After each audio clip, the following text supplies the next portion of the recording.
90 ভাগ মুসলমানের দেশে যেই পা কোরআনের মধ্যে উঠবে, যেই হাত কোরআনের উপর উঠবে, যেই শরীর আমার কোরআনের বিরুদ্ধে ব্যবহার হবে, আমরা বলে দিলাম মুসলমান জাতি জীবিত থাকতে এই কোরআনের বিরুদ্ধে যারা কথা বলবে তাদের তাই এই বাংলার মাটিতে হবে না, হবে না, হবে না।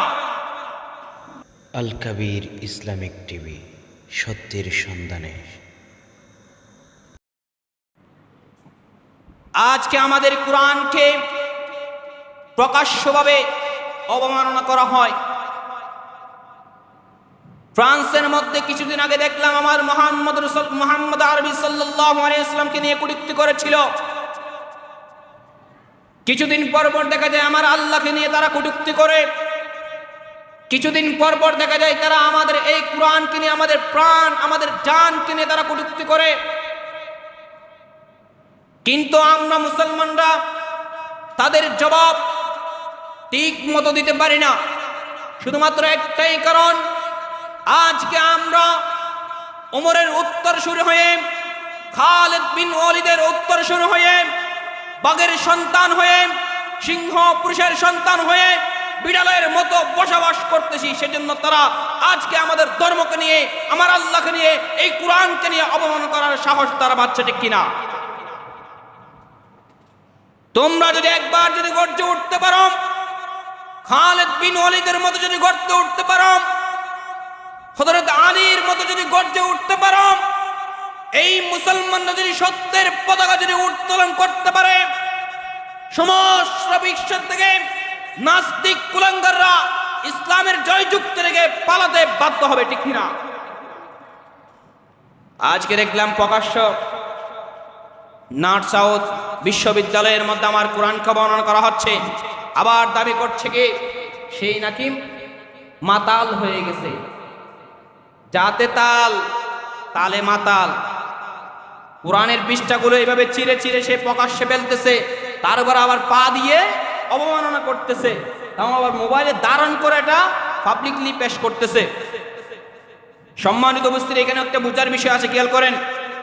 পাবলিকলি আবার সেই ভিডিওটা ধারণ করে তারা ফেসবুকে, ইউটিউবে ইত্যাদি সোশ্যাল মিডিয়ার মধ্যে সেটা পেশ করছে। তার মানে এটা হলো যে আমরা এই কোরআনকে অবমান করে মানুষের সম্মুখে আমরা যে একটি শান্তিপূর্ণ দেশ আছে এটাকে আমরা শৃঙ্খলাবিহীন করে দিই, অশান্তিপূর্ণ বানাইয়া দিই। এটা করে একটা অরাজকতা সৃষ্টি এই বাংলাদেশের মধ্যে তারা করতে চায়। সম্মানিত উপস্থিতি, আমাদের জানার বিষয়, আজকে আপনারা সংসদের মধ্যে দাঁড়িয়ে এই বাংলার মাটির মধ্যে মদের মতো হারাম কিছুকে আপনারা লাইসেন্স দিতে পেরেছেন। আজ থেকে অনেক বছর আগে, 2-3 বছর আগে আপনারা দেখেছি এই সংসদ ভবনে দাঁড়িয়ে এই মদের পক্ষে আপনারা লাইসেন্স দিয়েছিলেন। আমরাও এবার এমন একটা দাবি করছি, যারা আমাদের কোরআনকে নিয়ে অবমাননা করবে, যারা আমার আল্লাহর বিরুদ্ধে কটূক্তি করবে, যারা আমার নবীর বিরুদ্ধে কথা বলবে, আমরা একটাই দাবি, তাদের ফাঁসি, তাদের মৃত্যুদণ্ড এই বাংলার মাটিতে কার্যকর করতে হবে, ঠিক কিনা? সম্মানিত মুসল্লিন আল হাজিরিন, শুধুমাত্র একটা বিষয় আপনারা দেখেছেন মদের আইন, মদ বলে 100 জন যদি বক্ষণ করে এমন থাকতে পারে তাহলে সেটা সরকারিভাবে লাইসেন্স পাবে। পক্ষান্তরে ভারতের মধ্যে আমাদের মসজিদগুলো ভেঙে তারা মন্দিরে নির্মাণ করে। পক্ষান্তরে দেখা যায় আমাদের মুসলমানরা কুরবানি করলে তারা তাদেরকে মারধর করে। আমাদের মুসলমানের সন্তানরা যদি নামাজে এসে তারা সেখান থেকে নামাজ পড়া থেকে তাদেরকে গুলি করে হত্যা করে।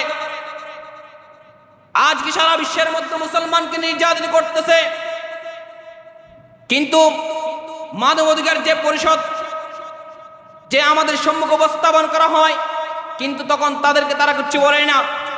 আজকে দেখেন এই যে কোরআনকে অবমাননা করা হয়েছিল, কয়টা মিডিয়া তা প্রমাণ করেছে, কয়টা মিডিয়া ধারণ করেছে, যাদের সম্মুখে উন্মোচন করেছে।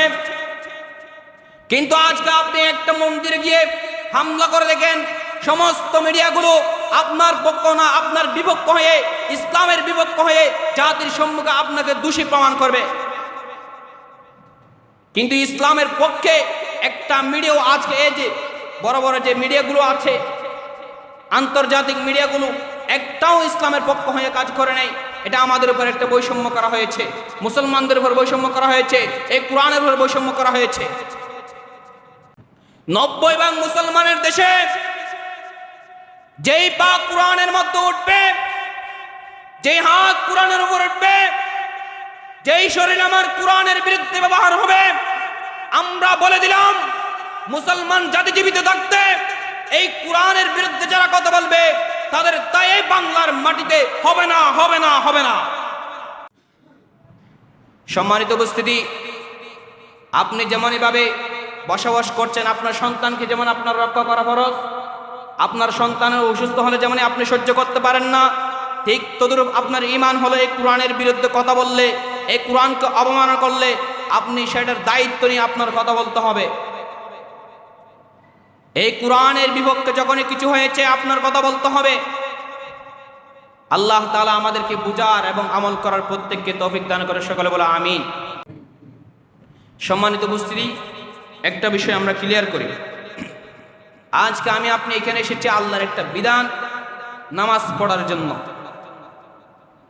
ঠিক তেমনি ভাবে আমার আপনার বিধান হলো, আমার আপনার ঈমান হলো, আপনার মধ্যে ঈমান কতটুকু আছে সেটা জাস্টিফাই করার জন্য যখন কোনো আমার আল্লাহকে কটূক্তি করলো কোনো ব্যক্তি, কোনো গোষ্ঠী, কোনো সংগঠন আমার আল্লাহর বিরুদ্ধে কটূক্তি করলো, আমার নবীর বিরুদ্ধে কটূক্তি করলো, আপনার অন্তরের মধ্যে যদি একটু ব্যথায় যদি ব্যথিত না হন,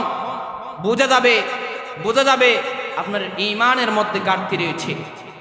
আপনি সত্য কথাগুলো যখন বলতে পারবেন না, তখন আপনার অন্তরের মধ্যে যে আল্লাহর প্রতি ঈমান নাই, আপনি যে দুনিয়ার প্রতি লালসা হয়ে গেছেন, এটা আপনার বুঝতে হবে। অতএব তওবা করে আল্লাহর কাছে ফিরে আসার তৌফিক দান করে আমাদের সবাইকে। আমরা এই কোরআনের জন্য নিজের জান, নিজের মাল সব কিছু বিসর্জন দিয়ে এই কোরআনকে আমরা রক্ষা করবো ইনশাআল্লাহ। যেই সমস্ত আলোচনা করেছি আল্লাহ তাআলা আমাদেরকে বোঝার এবং আমল করার তৌফিক দান করে, সকলে বলে আমিন।